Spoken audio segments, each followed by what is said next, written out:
Alright, magandang araw sa atin lahat. Ayan, happy Chinese New Year sa atin lahat. Bago ang lahat, mangyari ho lamang na paki-like and share and of course subscribe para sa mga hindi pa nag-subscribe.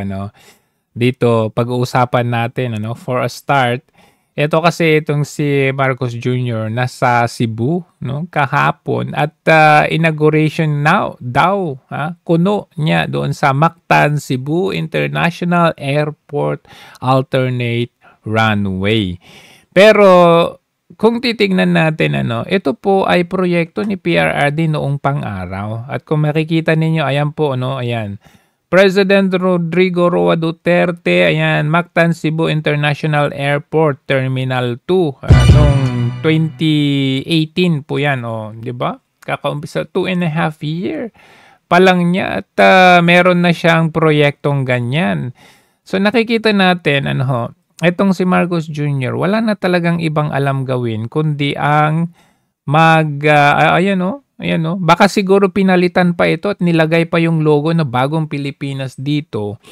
Hindi ko lang alam, hindi ko nakita, pero malamang sa malamang lalagyan niya ng President Marcos Jr. Bangag. Alam nyo, yung inauguration kahapon is yung alternate runway. Alam nyo, kahit may bagong runway o wala doon sa Mactan Cebu, ito po ay naumpisahan na noong panahon ni PRRD. So kung meron mang new development or new added feature like alternate runway, ano pa rin yun? Di mo pa rin may consider na magkakaroon ka pa ng inauguration yan kasi wala namang groundbreaking for the alternate runway, di ba? Tuloy-tuloy na continuing project yan nung sino man ang nagtapos niyan at nag-umpisa at nagtapos niyan. Etong si Marcos Jr., walang ginawa kundi mag-credit grab. Diba? So pagkatapos ng niya na ito, inauguration kuno niya na ito,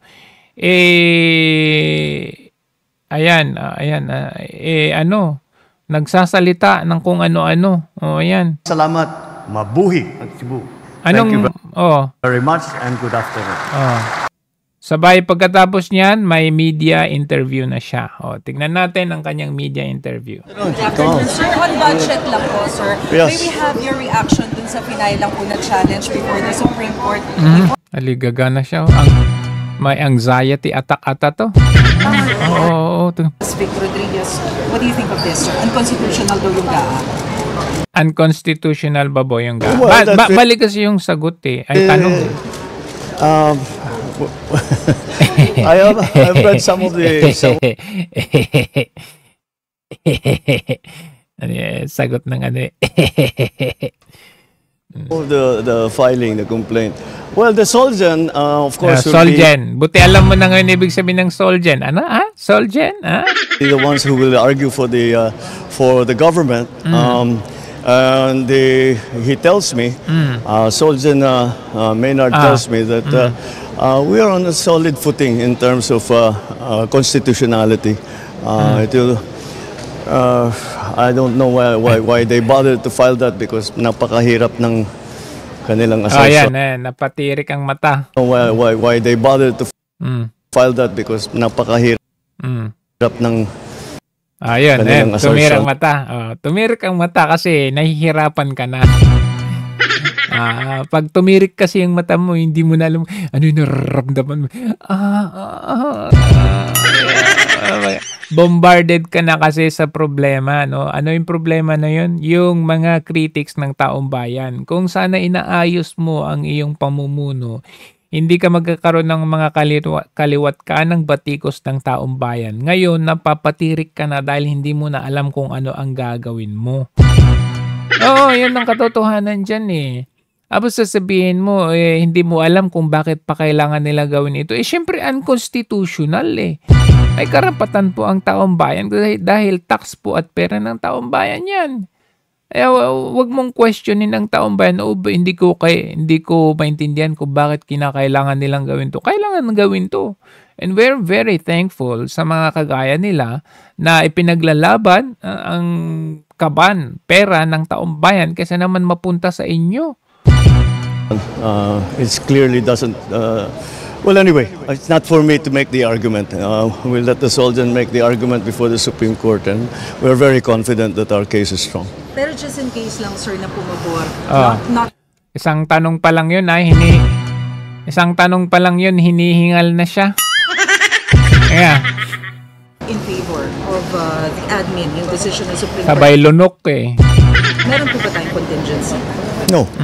Tinanong about sa contingency kasi just in case na i-declare ng Supreme Court na unconstitutional nga yung GAA na yun, meron po ba tayong contingency?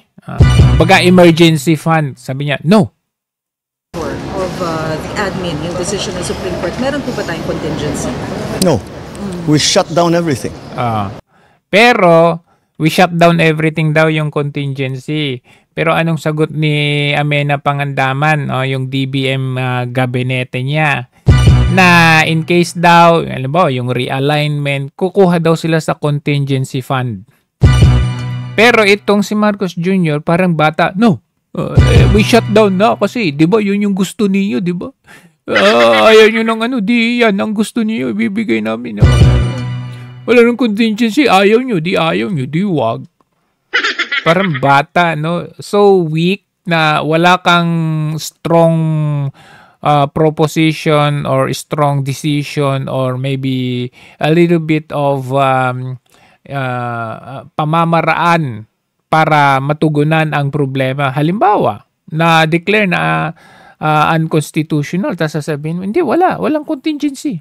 Pero sabi ng mga bata mo, may doon sa contingency fund, kukuha. I guess that's what they want. They want the government to cease working. So yung matuloy yung kanilang mga destabilization na ginagawa. Parang bata, no? Parang bata nagmamaktol. Di ba yun yung gusto ninyo? Yun yung gusto ninyo. Mr. Sir, do you have plans, sir? Sabay ngiwi eh. Sabay ngiwi.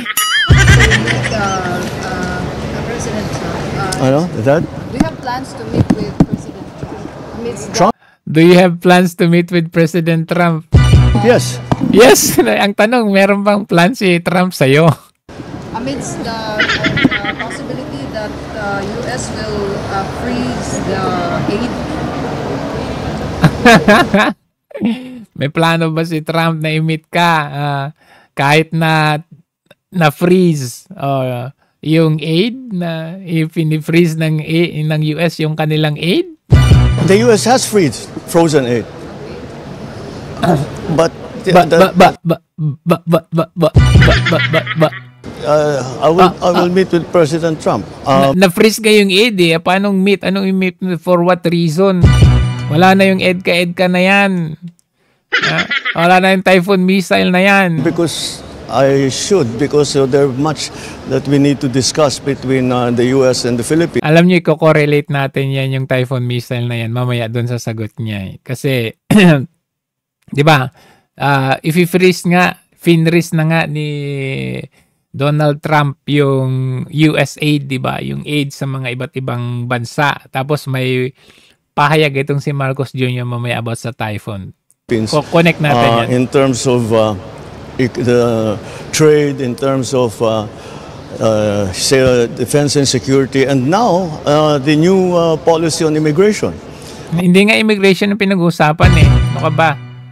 Wag mong ibahin ang usapan. Nagpauwi na yata ng 100 na Pilipino. Ay, nagpauwi ba? Hindi ko alam yun Salamat naman sa impormasyon mo binigay mo. Nagpauwi na yata. Hindi ka ba sure? So this is something that we have to work through and hopefully resolve, because the Filipinos in the United States especially have really formed a very important part already. Wow, hindi ko alam yun Their workforce. So we'll see. Malaki pala yung kontribusyon ng mga Pilipino. Hindi ko alam impormasyon na yun Tinagal-tagal kong nabubuhay, ngayon ko lang alam yan How we can influence the policy making in terms of immigration. Immigration? Kaya ulitin ng media, sabi niya, ang tinatanong po namin about sa aid na na-freeze, hindi po yung immigration. How concerning is that? Yung sinasabi po na pag-freeze ng aid. Oh, inulit, di ba? Inulit kasi wala talaga to eh. Wala. Hindi ko alam kung nagfa-function. Maliwanag kasi hindi pa maliwanag. It's hard to comment because pati yung kanyang guard gumingiwi. Hindi pa maliwanag. Tingnan nyo. It's hard to comment because session mode. On the freezing of the aid, there's a court that blocked it. So it's not it's very unclear what it is. Anong very unclear? Very clear. It stops assistance in countries critical to US interest. Ano yun? Taiwan, Syria, Pakistan. Ano pa ang sabi?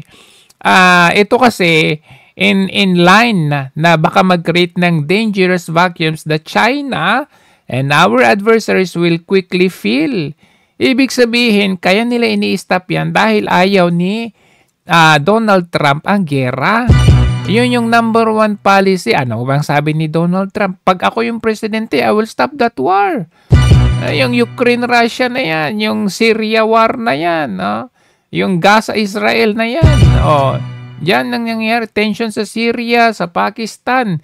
So, may Taiwan dito. Ano ba implication ng Taiwan? Taiwan, which is near to China and near to the Philippines.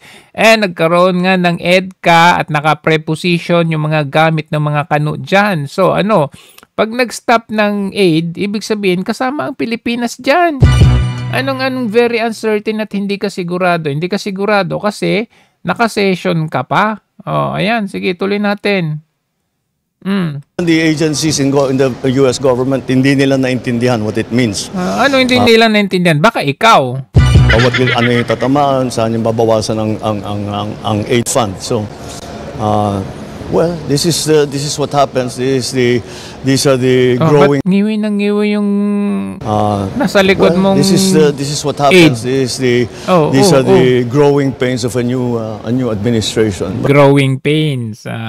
Growing pains. Yang kasi Biden pa more.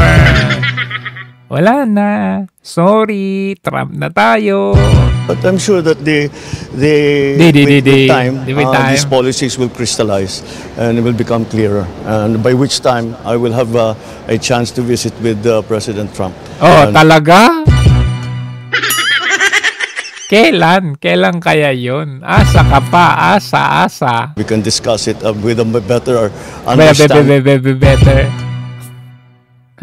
Hindi ka nga niyaya doon sa inauguration niya. Mag-meet pa? Ano ka pa? Mas imimit pa niya si North Korean leader Kim Jong-un kaysa sa'yo. Of what the policies are. Mr. President, sabay ngiwi. Po yung mga maaasahan ng mga projects ng inyong administrasyon dito po sa Cebu po? Sa Cebu daw, project sa Cebu. Naku, madami-daming listahan yan. Madami-daming listahan yan.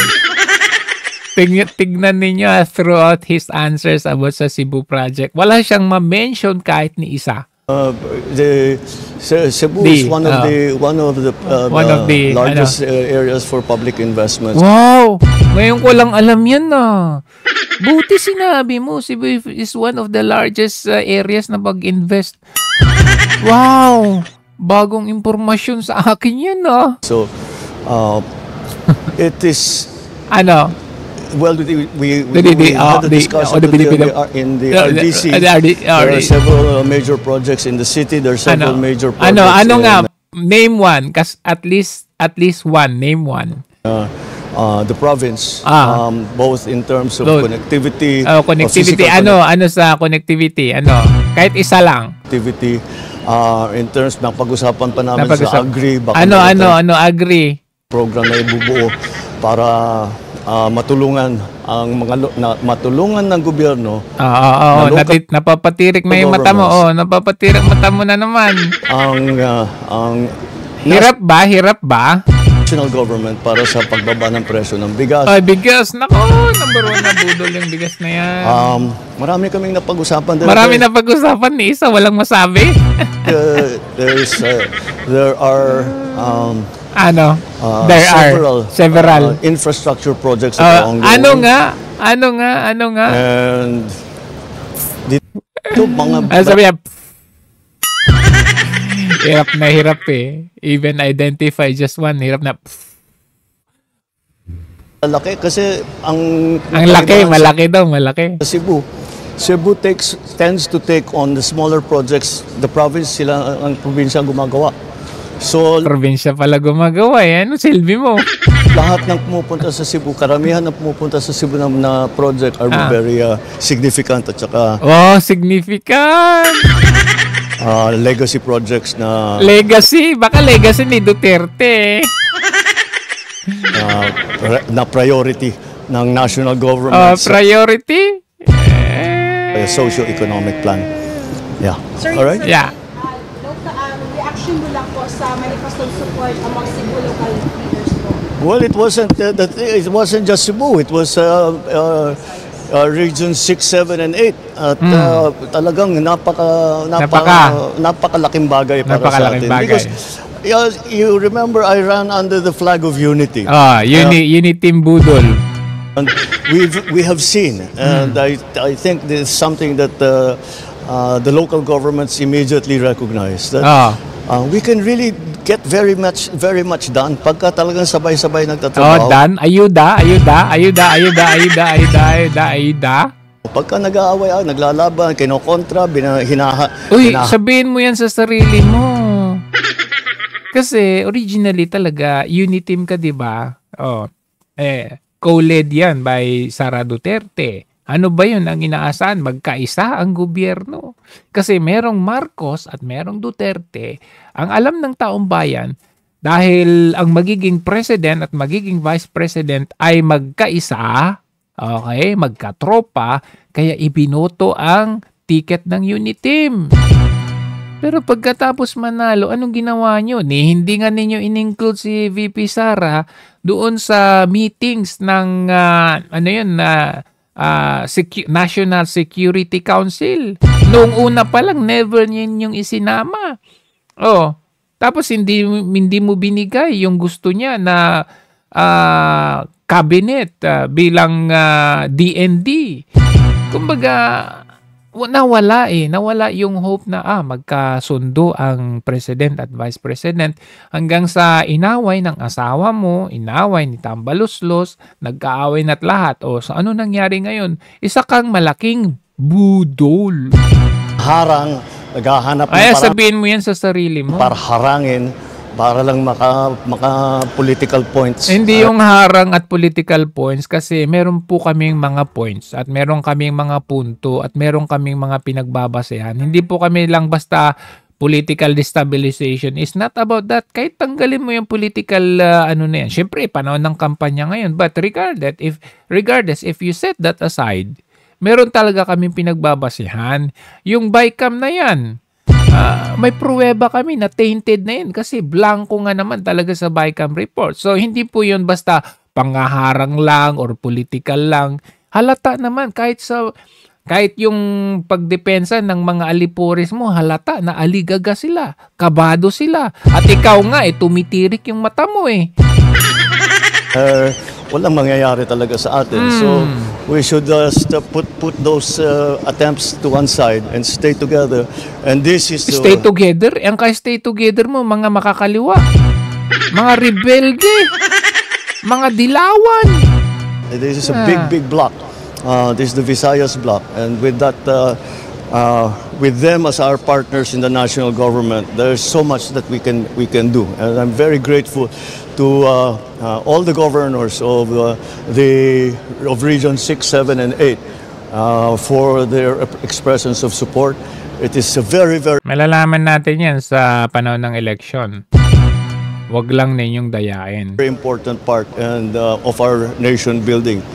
Na malaman na at the very least dito sa Visayas ay may maaasahan tayo na magtutulungan para sa mga programa na dinadala ng pamahalaan. Mr. President, what is the importance of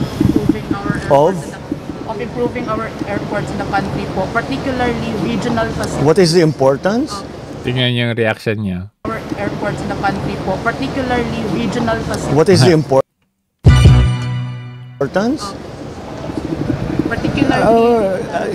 Well, Tawa, alam niyo yung tawa na yun. Tawa kasi hindi naman siya talaga nag-develop eh. Hindi naman talaga siya nag-develop ng airport eh. it's important for everything. For everything. For business, For everything. for tourism, Sabagay yung ano niya, ngiwi. Oh, ngiwi.